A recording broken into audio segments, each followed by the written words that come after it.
फिर निवेदन करूंगा, सियोर वाले महाराज पर एक रत्ती का विश्वास मत करना,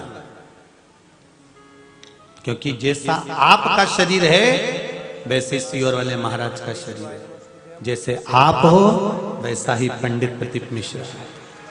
इस पे एक रत्ती का विश्वास मत करना, पर विश्वास करना तो शिव महापुराण की कथा पर करना कि वो तार देगा।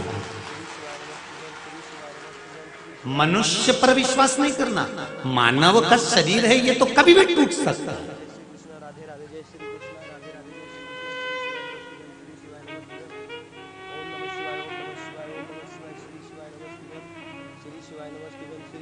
विश्वास उस परमात्मा पे करो और दिल से करो।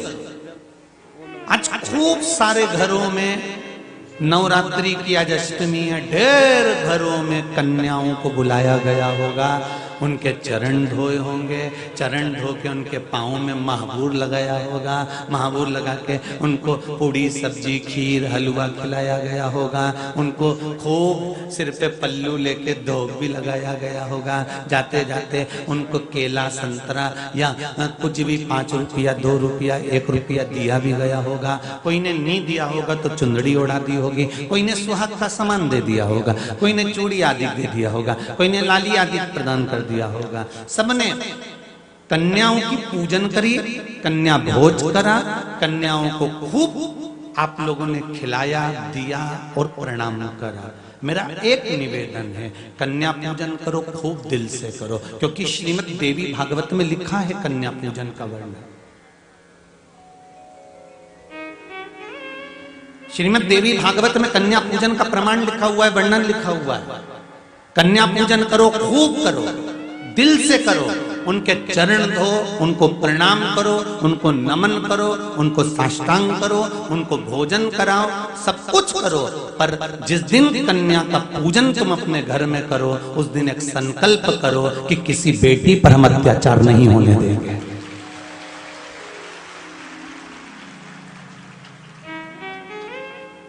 नवरात्रे आते हैं, 2 बार कन्या पूजन कर देते हो, बाकी के समय पर कन्याओं की रक्षा नहीं कर पाते, तो काय की जिंदगी तुम्हारी और हमारी? हमारा और तुम्हारा जीवन फिर किस काम का?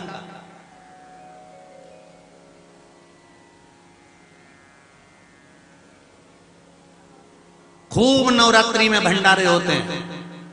रायसेन में है कि 2-4 जगह नवरात्रि में खूब भंडारे होते हैं। ये नवरात्रि में नहीं होंगे तो अगली में होंगे। नवरात्रि उठती है और भंडारे चालू होते हैं। जितने लोग नवरात्रि का भंडारा खाने जाते हैं, जितने लोग भंडारे का भोजन ग्रहण करने जाते हैं, जितने लोग भंडारे का प्रसाद पाने के लिए जाते हैं, जब सामने पत्तल आए, पूड़ी आए, हलवा आए, खीर आए, भंडारे का प्रसाद आए, पहला निवाला जब तुम्हारे मुख में जाए, तो भंडारे का भोजन ग्रहण करते करते तुम्हारे भीतर एक संकल्प होना चाहिए कि जिस माता रानी का हम प्रसाद पा रहे हैं, भारत भूमि की उस माता पर आंच नहीं आने देंगे। तो भंडारा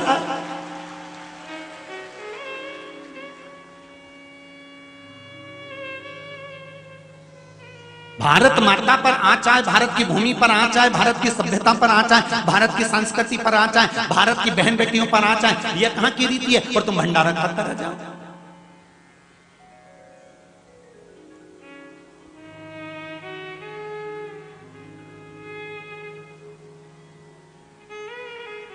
एक संकल्प हमारे भीतर होना चाहिए।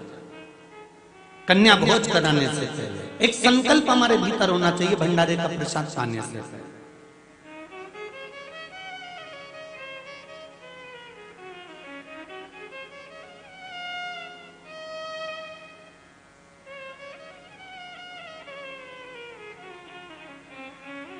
वो तो शासन प्रशासन को धन्यवाद देता हूं, जिन्होंने भ्रूण हत्या बंद करवा दी और ये जांच कराना बंद करवा दिया कि छोरा है कि छोरी, इसलिए आज बेटियां सुखी हैं। शासन और प्रशासन को धन्यवाद देता हूं जिन्होंने ये भ्रूण हत्या बंद करवा दी।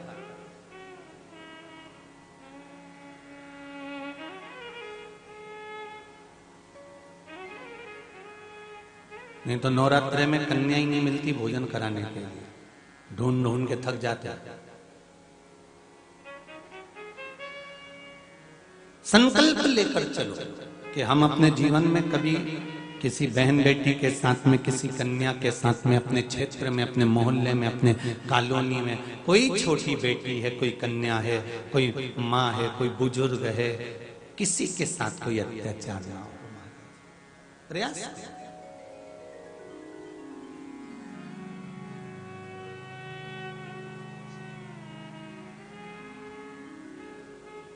चंदन लगाओ आप भगवान को। और कभी कभी घुले हुए चंदन की जगह आपके मन में एक भाव प्रकट करा करो कि मैं चंदन की मुठिया लेकर आऊं बाजार से, आज थोड़ा सा चंदन मैं घिस के भगवान के लिए लेकर जाऊं। जब दिल में, हृदय में, जैसे आपके हृदय में कभी कभी भाव जागृत होता है, मेरी बेटी के यहाँ जा रही हूं, उसको जो पसंद है तिल्ली का लड्डू, बेसन चक्की, बाजार की मिठाई बाद में, बाजार का पकवान बाद में। बोलो सही बात है कि गलत है? जब आप जिससे मिलने के लिए जाते हैं और उसको जो चीज पसंद होती है आप वो बनाकर लेकर जाते हैं। बेटी को आपके घर का अचार अच्छा लगता है तो आप अचार बनाकर पहुंचा देते हो, आपके यहाँ का मुरब्बा अच्छा लगता है तो मुरब्बा बनाकर पहुंचा देते हो, आपके यहाँ का आप कोई मिठाई बनाते हो वो पसंद आती है तो वो बनाकर भेज देते हो, आपके रिश्तेदार को जो पसंद आती है, पपड़िया हुई, गुजिया हुई, जब वो आता है तो आप उसको बनाकर खिला देते हो। डोसा बनाओ, इडली बनाओ, चाहे समोसा बनाओ, चाहे कचौड़ी बनाओ, जो उसको प्रिय है।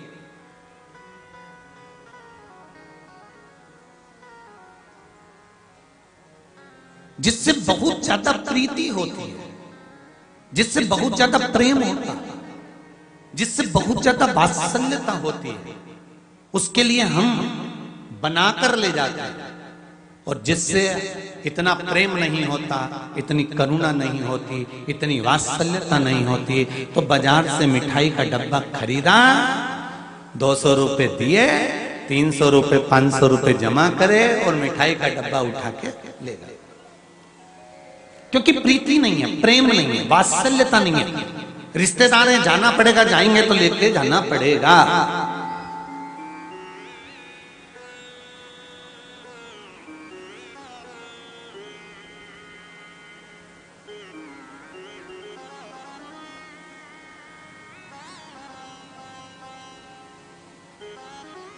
बाजार में बहुत मिठाई मिलेगी, पर घर की बेटी को, जिससे आपके संबंध अच्छे हैं, प्रेम अच्छा है, वात्सल्यता अच्छी है, बुआ हो, मामा हो, बहन हो, मायका हो, ससुराल हो, रिश्तेदार हो, उनको जो चीज पसंद है वो तुम बना कर ले जाते हो, जिससे प्रेम अधिक होता है। उसी तरह मेरा परमात्मा है। तुम रोज अष्टगंध घोल कर लेकर जाते हो शिव मंदिर में, रोज चंदन की डब्बी रखी हुई है, थोड़ा सा थाली में घोल लिया क्योंकि सिर की उतारना है, और तुमने भगवान को लगा दिया, और लगा के इतनी खुश हो गई कि मैंने भगवान को चंदन लगा दिया। भगवान कहते हैं जब अपने किसी प्रिय से मिलने जाते हो तो थोड़ा बना कर लाते हो। एक प्रश्न आया था, शायद इसमें वो प्रश्न नहीं है, कक्ष के अंदर रखा है कि हम जब पशुपति व्रत करते हैं तो मीठा बाजार का ले जाएं और उस मीठे के 3 हिस्से कर कर भगवान को चढ़ाकर पालें,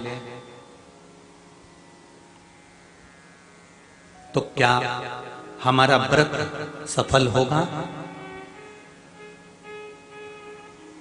अब इस कथा को सुन लो, उत्तर खुद ढूंढ लोगे, हमें कहने की जरूरत नहीं पड़ेगी। इस कथा को सुनोगे ना तो उत्तर खुद ढूंढोगे कि बाजार की मिठाई और घर में बनाया हुआ हलवा या खीर या थोड़ा सा घर में जो तुम तैयार करोगे, कुछ भी मीठा बना लो, बेसन से का उसमें तुमने शक्कर मिला लिया, आटा सेक के हलवा बना लिया, रवे को सेक कर रवा का हलवा बना लिया, सिंगाड़े का आटा सेका उसको बना लिया, राजगिरे का आटा सेका उसको बना लिया, थोड़ा सा मीठा मीठा पुआ बना लिया, कभी मालपुआ बना लिया, कभी तुमने खीर तैयार कर ली, कभी तुमने रबड़ी तैयार कर ली, कभी तुमने श्रीखंड तैयार कर लिया, कभी तुमने कुछ मीठा जो तुम घर में बनाए, एक बाजार का बना हुआ लेकर जा रहे हो और एक घर में बनाकर। उसी तरह जैसे चंदन बाजार का लेकर लगाओ, मना नहीं है, खूब प्रेम से डब्बी खरीदो लेकर जाओ, तुम रोज लगाओ, पर रोज की अपेक्षा एक दिन तो तुम्हारे दिल में आना चाहिए कि आज मैं चंदन घिसूंगी और घिस के उंगली से निकालकर डब्बी में लेकर आज बाबा को लगा कर आऊंगी। बाबा भी इंतजार कर रहा होगा कि ये चंदन लेकर आए। ये स्नेहता है।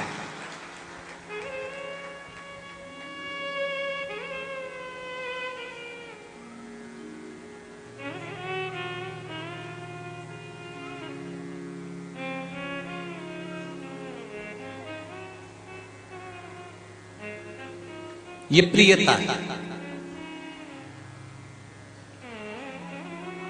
ये स्नेह।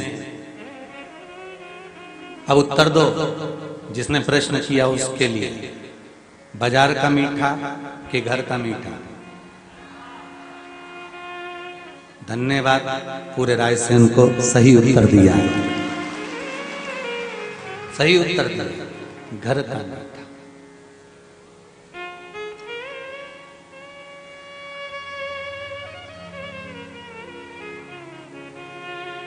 जो घर का मीठा बनता है उसमें आपका परिश्रम लगता है, दिल लगता है। भगवान कृष्ण ने माता यशोदा जी से पूछा था, मां ये किसके लिए भोजन बना रही हो? श्रीमद् भागवत कथा। मां कहती है इंद्र की पूजन करते हैं तो इंद्र के पूजन की तैयारी कर रहे हैं। भगवान कृष्ण कहते हैं, मां अंधन लक्ष्मी देने वाला तो गोवर्धन पर्वत है, अगर पूजन करना है तो गिरिराज जी की करो। तो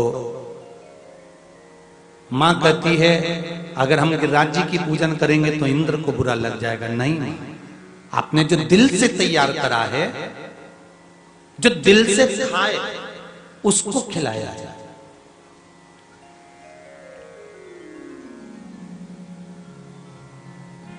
एक बात बहुत अच्छे से ध्यान रखना मेरी जीजियों और मेरे भाई भी बैठे हैं।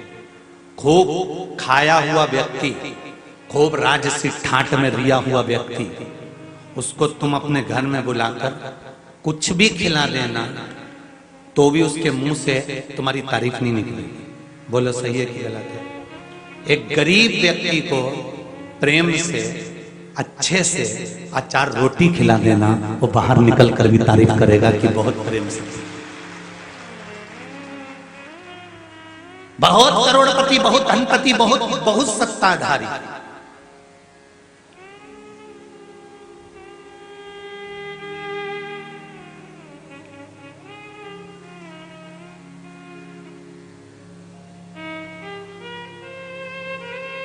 बहुत अरबपति, उसको आप गुजिया भी खिला लो, रबड़ी भी खिला लो, सारा सामान खिला लो, तो भी उसके चेहरे पर कोई फर्क नहीं पड़ता, क्योंकि वो रोज ही खाता है।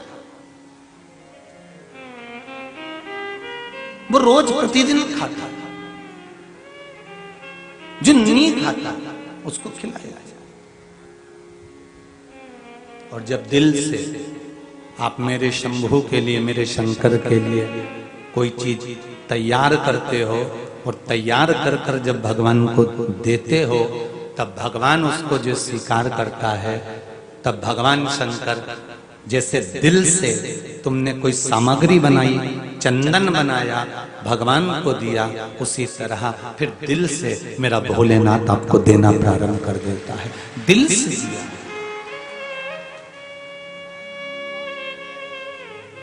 दो तरह का भजन होता है, एक दिखावे के लिए किया जाता है और एक हृदय से किया जाता है।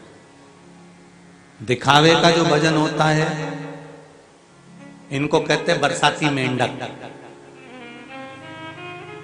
सावन का महीना आएगा और सिर पे त्रिपुंड मिरपुंड लगा के और रुद्राक्ष की माला पहन के, और ऐसा लगेगा कि इनके बराबर कोई धर्मात्मा ही नहीं है।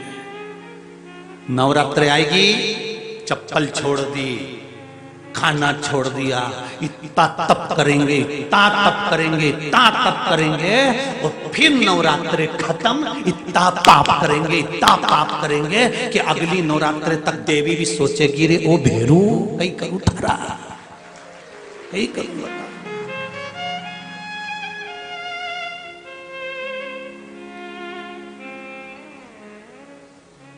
इसको बरसाती मेंढक कहते हैं, इसको दिखावे की भक्ति कहते हैं।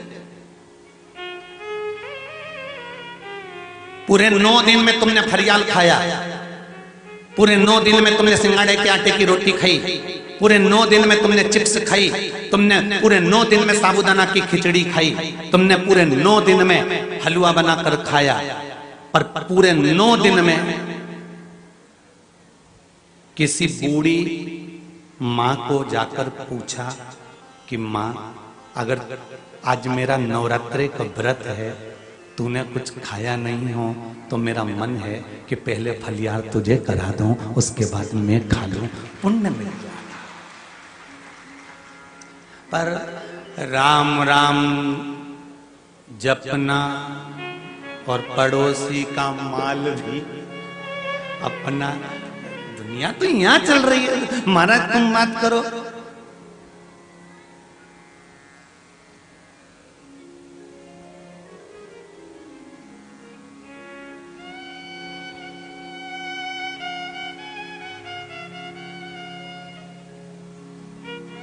थोड़ा सा पुण्य कर कर देखिए, और अच्छा पुण्य कर कर देखिए। अच्छे से मतलब ये नहीं है कि तुम भगवान को करोड़ों की जायदाद लुटा दो, नहीं चाहिए भगवान को।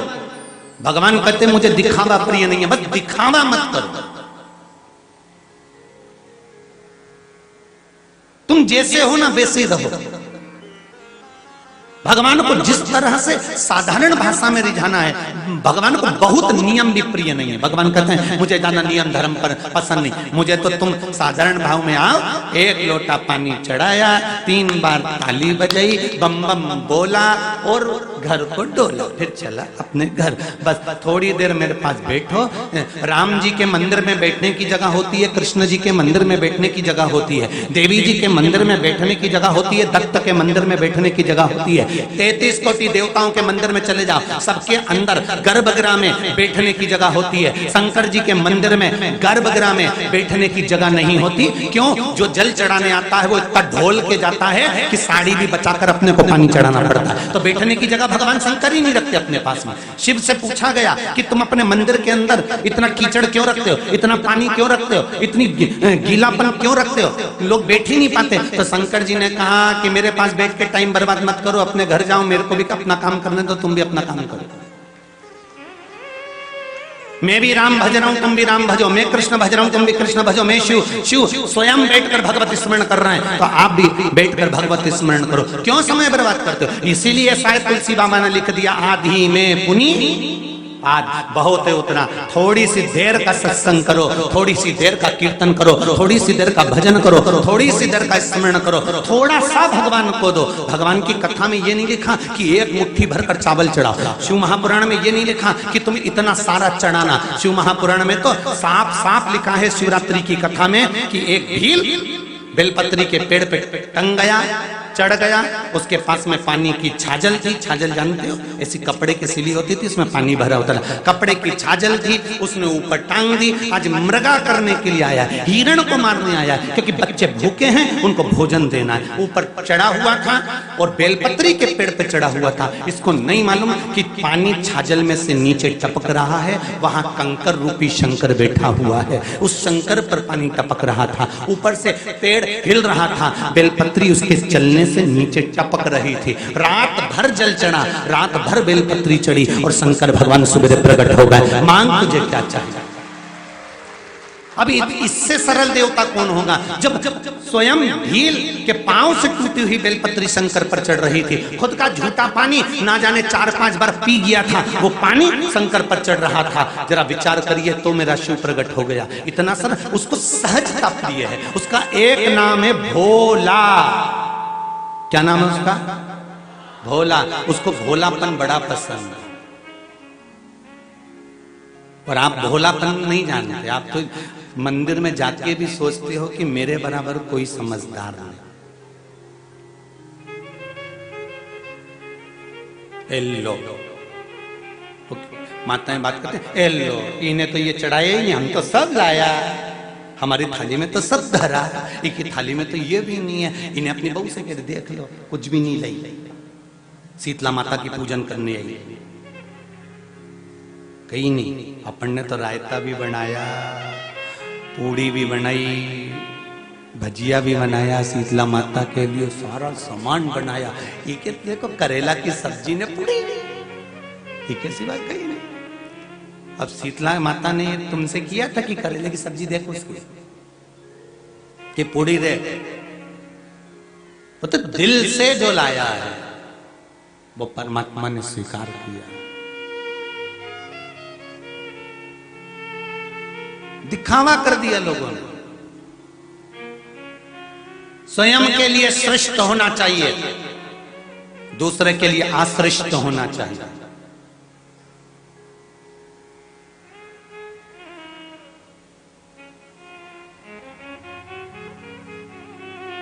खुद के व्यापारी आए, खुद का व्यक्ति आए तो उसके लिए व्यवस्था अच्छी होना चाहिए, बाकी के लिए व्यवस्था सब बेकार होना चाहिए।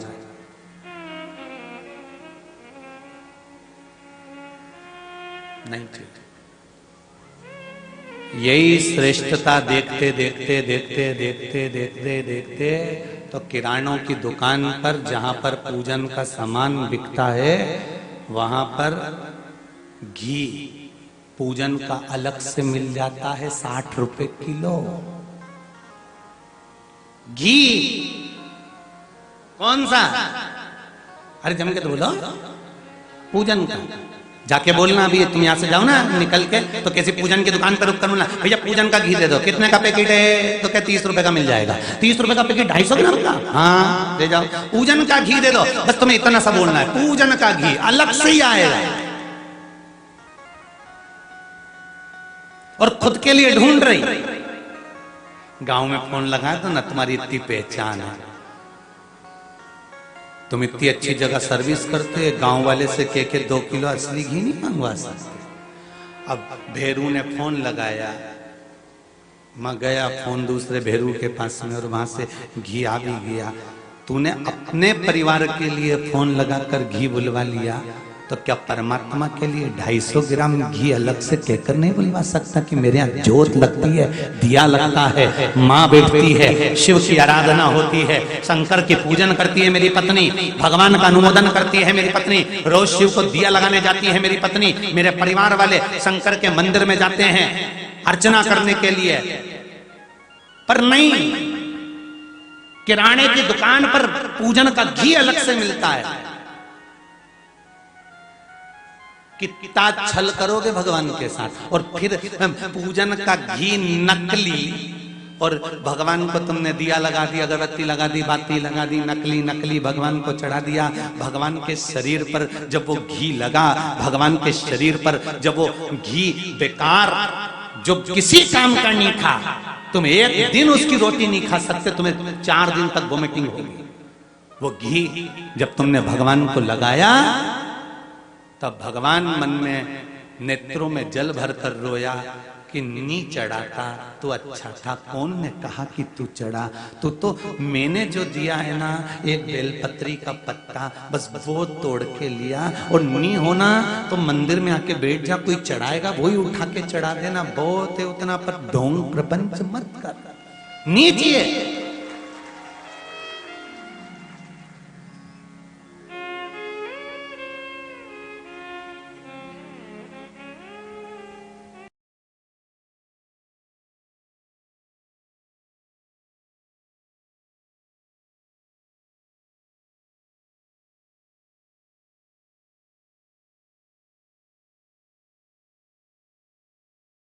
की भक्ति में मत करो।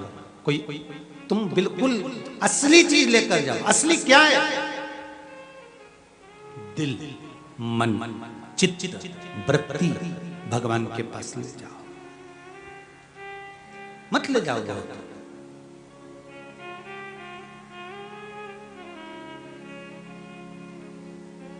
कोई नहीं कह रहा ये अगर तुम किसी ब्राह्मण से जाकर कह दो ना कि ना ब्राह्मण देवता हमारे पास में असली घी नहीं है, हम दिया क्या लगाएं? तो ब्राह्मण को भी अगर सत्य कह दोगे और विद्वान अगर ब्राह्मण होगा तो कह देगा चिंता मत करो, अखंड दिया वो सूर्य का जल रहा है, मैं उसी की पूजन करा देता हूं।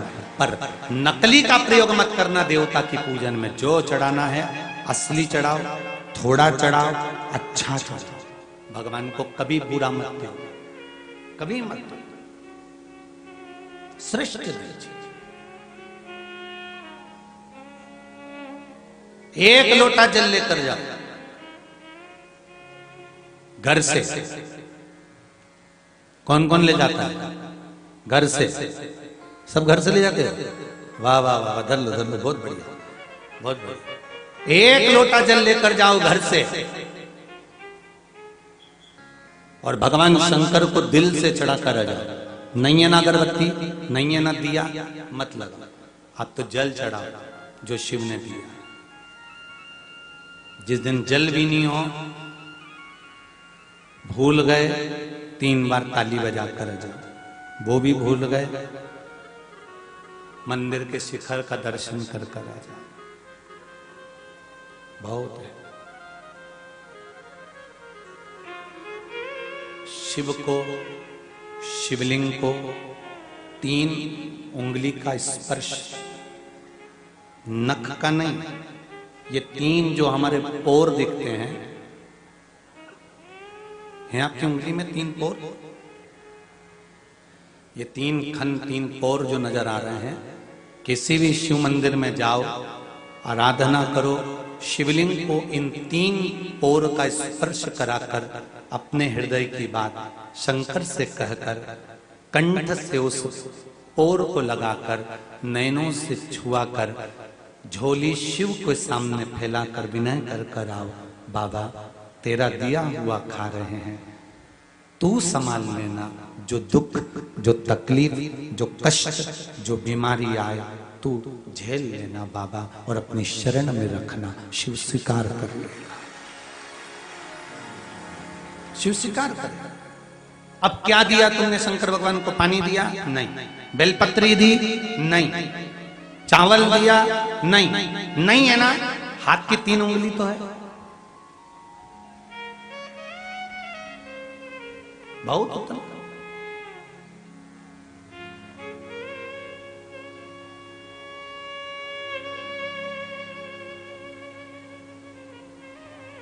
सुंदर बात कही है।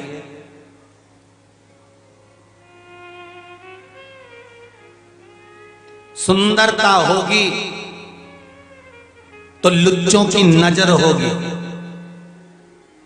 अगर आप सुंदर होगे, सुंदरता होगी तो लुच्चों की नजर होगी, धन होगा तो चोरों की नजर होगी, और दिल में शिव के प्रति भक्ति होगी तो महादेव की नजर होगी। यह पक्का। अगर सुंदर हो, बहुत सुंदर हो, तो आपको अपना स्वरूप दिखाने की जरूरत नहीं पड़ेगी साहब, स्वयं नजर पहुंच जाएगी आपके पास में। अगर वैभव होगा, धन होगा, दौलत होगी, अरे सोने की चेन पहनकर तो आओ, चोटे इतने बैठे हैं, ध्यान रख लेंगे। सुंदरता होगी तो लुच्चों की नजर होगी, धन होगा तो चोरों की नजर होगी, और अगर दिल में निर्मल भक्ति होगी तो मेरा महादेव ऊपर से देखकर तुझे स्वीकार कर लेगा कि ये मेरा है। इसमें छलता नहीं, इसमें कपटता नहीं, इसमें कुछ गलत नहीं है। ये शुद्ध प्रेम करता है, शुद्ध स्नेह करता है।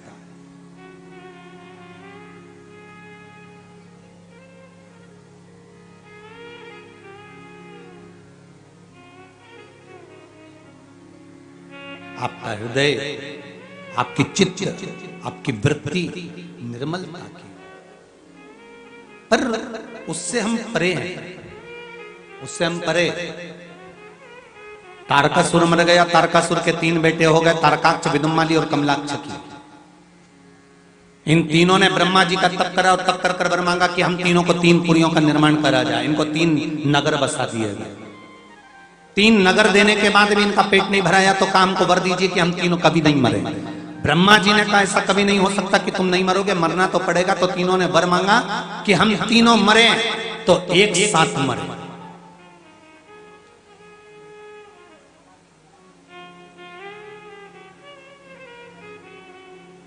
अगर हमारे प्राण छूटे तो एक साथ छूटे। और तीनों ने 3 पुरियां मांगी। तीनों निवास करने लगे, देवताओं को परेशान करने लगे। विप्र धेनु सुर संत हित, रामचरितमानस में आता है। विप्र धेनु सुर संत हित, लीन मनुज अवतार, निज इच्छा निरमित तनु, माया गुण गौ। अच्छा, रामचरितमानस में तुलसीदास जी ने ये लाइन लिखी है, बड़े अच्छे से सुनना इसको। विप्र, विप्र मतलब बोलते जाओ जम के, ब्राह्मण। धेनु गाय, सुर देवता, संत, 4 चीजें आई हैं। विप्र धेनु सुर संत हित लीन मनोज अवतार। तुम्हारा कहीं नाम आया?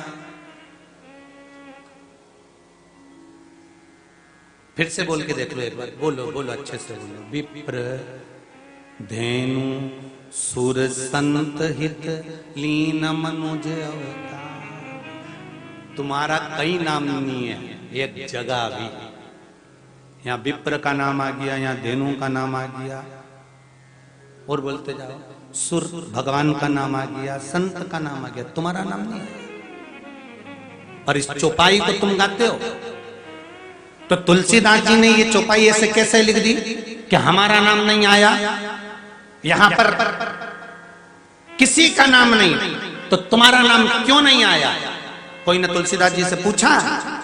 फिर तुलसीदास जी ने एक चौपाई में लिख दिया कि मृत्यु लोक में जन्म लेने वाला, चाहे ब्राह्मण हो, चाहे क्षत्रिय हो, चाहे वैश्य हो, चाहे शूद्र हो, तुलसीदास जी लिखते हैं ये चारों संत के समान होते हैं। इसलिए आखिरी में लिखा विप्रधेनु सुर संत हित, संत हो आप।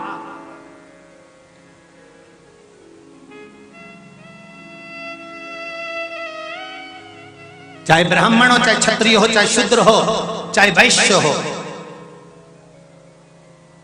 वो संत का भाव अगर रखता है, नामदेव जी महाराज, मीराबाई, प्रहलाद, संत तुकाराम, रामकृष्ण परमहंस, चैतन्य महाप्रभु, मुक्ताबाई, कर्माबाई। अब इनको जरा विचार करिए, इनके आगे संत लिखा जाता है, इनके आगे साधु लिखा जाता है, इनके आगे तपस्वी लिखा जाता है।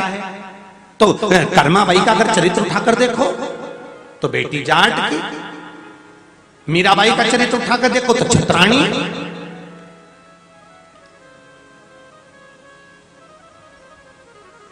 नामदेव जी का चरित्र उठाकर देखिए,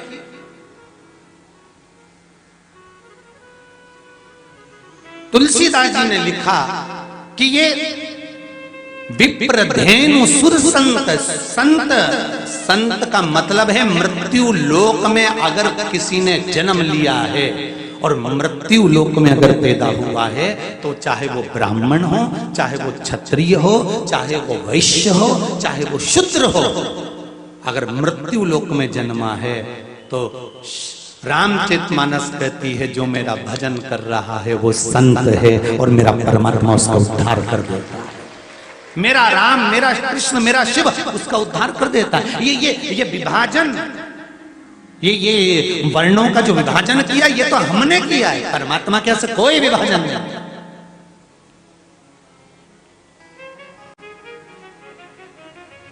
मानसरोवर शिव महापुराण की कथा बातची थी कुबेरेश्वर धाम से ऑनलाइन। किस किसने सुनी थी जरा हाथ उठाओ।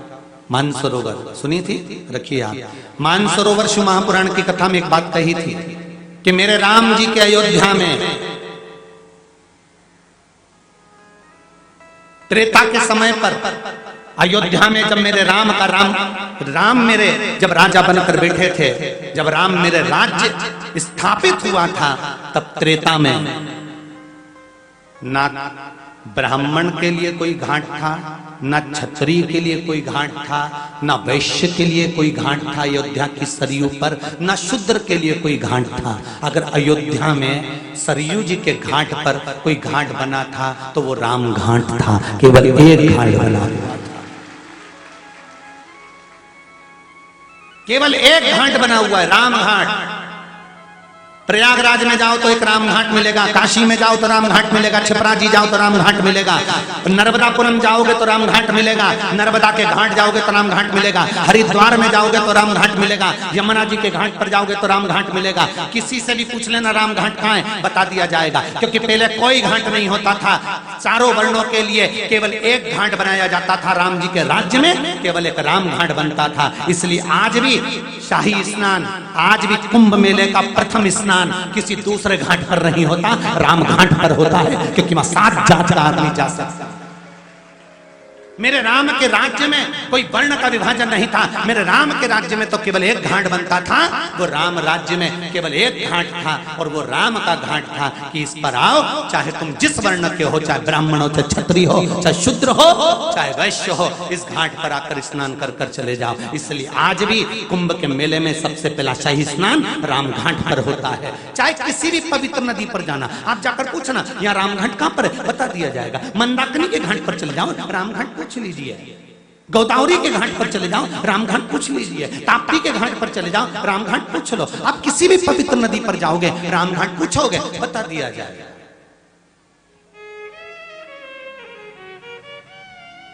कोई घाट का विभाजन नहीं है।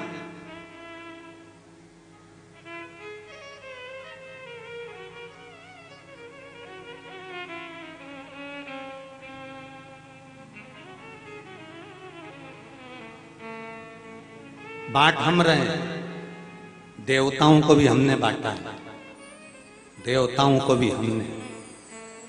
कल परशुराम जी का चरित्र चल रहा था, सुना था सबने। परशुराम जी ने अपना पिनाक किसको दिया था, कल की कथा, रावण को दिया था धनुष।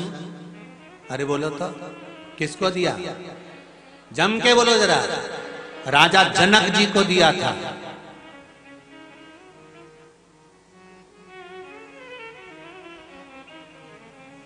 अगर जातिवाद होता ना आज के समय जैसा, तो फिर जम के तो बोला रावण को देते, तू कुछ भी कर, भले कुछ भी कर, रख तेरे पास। पर मेरे उनके नाम के आगे लगा है परशुराम भगवान। भगवान विष्णु का छठा अवतार थे परशुराम जी। वो धर्म देखते थे, अधर्म नहीं। उनका धर्म देखना है उनको कि आने वाली पीढ़ी, आने वाला समय, आने वाली की कीर्ति कैसी रहने वाली है।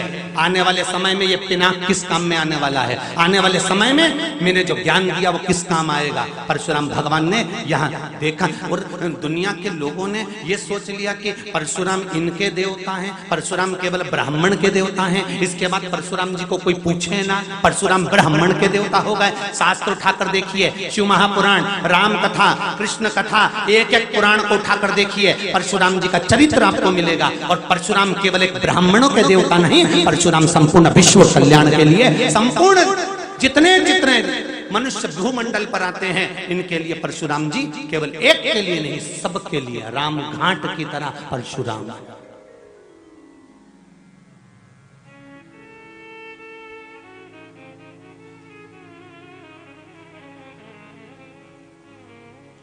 जहां धर्म की कीर्ति, जहां रीत की बात हो, धर्म की बात हो, जहां सनातनियों की बात हो, जहां हिंदू धर्म की बात हो, जहां कुछ अच्छे होने की बात हो, वहां दिल से, हृदय से कहने में देरी मत करो और अपनी चित्त वृत्ति को सामने प्रकट कर दो कि हाँ ये श्रेष्ठ है और ये गलत है। श्रेष्ठ को श्रेष्ठ कहने में क्या जाता है। सबसे बड़ी दुख की बात तो आज के समय में ये खड़ी होती है कि अच्छे को अच्छा मत बोलो और बुरे को बुरा मत बोलो, जो हो रहा है सब अच्छा हो रहा है, बस इतना ध्यान रखना। पर नहीं, कहने का हक रखो, भले बदल कर बोलो पर बोलो जरूर। जैसे रोटी जल गई, तुम अपनी पत्नी से नहीं कह सकते कि रोटी जल गई, तू मुझे जली हुई खिला रही है, तो बदल कर बोलो, आज कितनी अच्छी रोटी बनी, तेरे दोनों नैन रोटी पे ही नजर आ रहे हैं। समझ जाएगी कि दोनों जगह से, अरे बोलो तो जल गई, थोड़ा बदल कर बोलो। सब्जी में नमक ज्यादा हो गया, मिर्ची ज्यादा हो गई, कभी मत बोलो पत्नी से कि मिर्ची ज्यादा है कि नमक ज्यादा है। बहुत अच्छी सब्जी बनी, पर जैसी तू बोलती है बिल्कुल वैसी बना दी, समझ जाएगी कि तीखी हो गई। अब इसमें कुछ विवाद वाली बात है क्या? नहीं, बदल कर।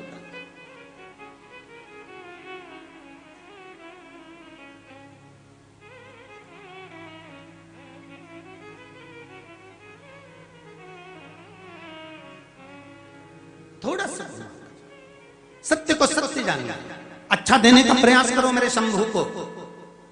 मेरा भगवान कभी नहीं कहता कि तुम मेरे पास में रोज आकर बैठो, तुम तो तुम्हारी चित्त वृत्ति में जिस दिन तुम्हारे मन में बात उत्पन्न हो जाए तब तुम मेरे दरवाजे पर आ जाए। एक किसी का पत्र आया है, शायद वो कथा में आई हुई है। मैं रेखा राय उत्तम नगर दिल्ली से हूं, कहीं बैठी हैं? रेखा राय, मैं उत्तम नगर दिल्ली से हूं, यह पत्र लिख रही हूं। गुरुजी, शिव कृपा का वर्णन करना चाहती हूं। कोरोना महामारी की वजह से ऐसा आर्थिक संकट आया कि मेरे पति को टैक्सी बेचना पड़ी। मेरे छोटे बच्चे की स्कूल की फीस नहीं भरने से वह भी 2 साल से स्कूल नहीं गया। कहीं बैठी हो तो हाथ हिला देना।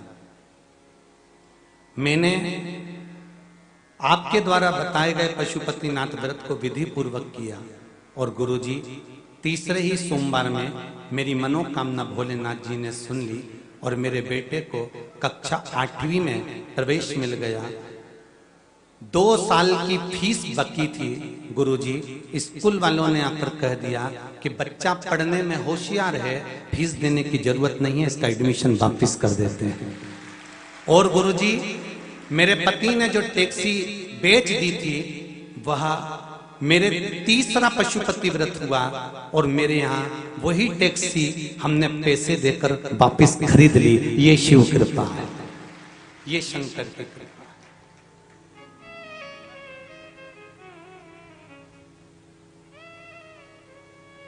एक पत्र इधर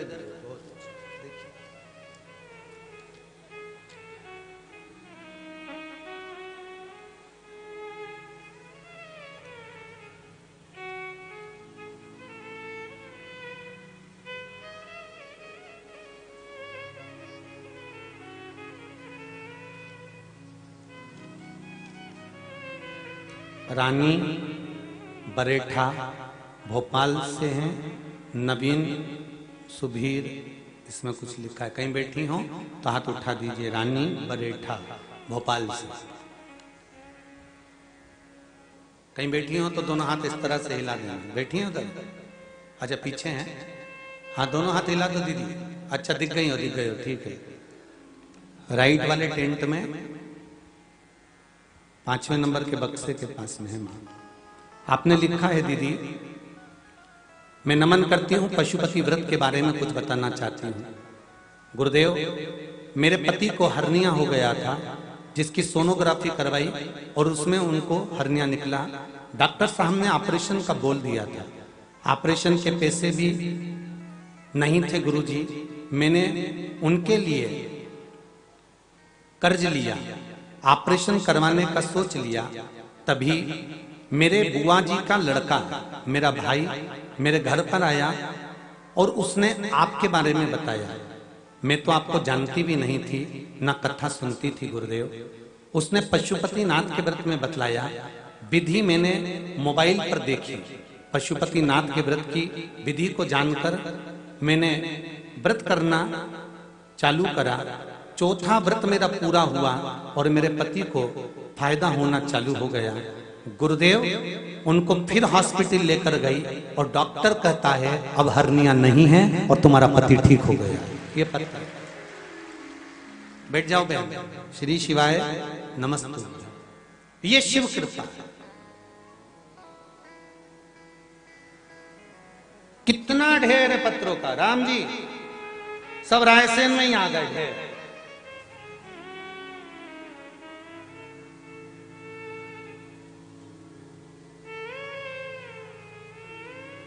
शिव कृपा है।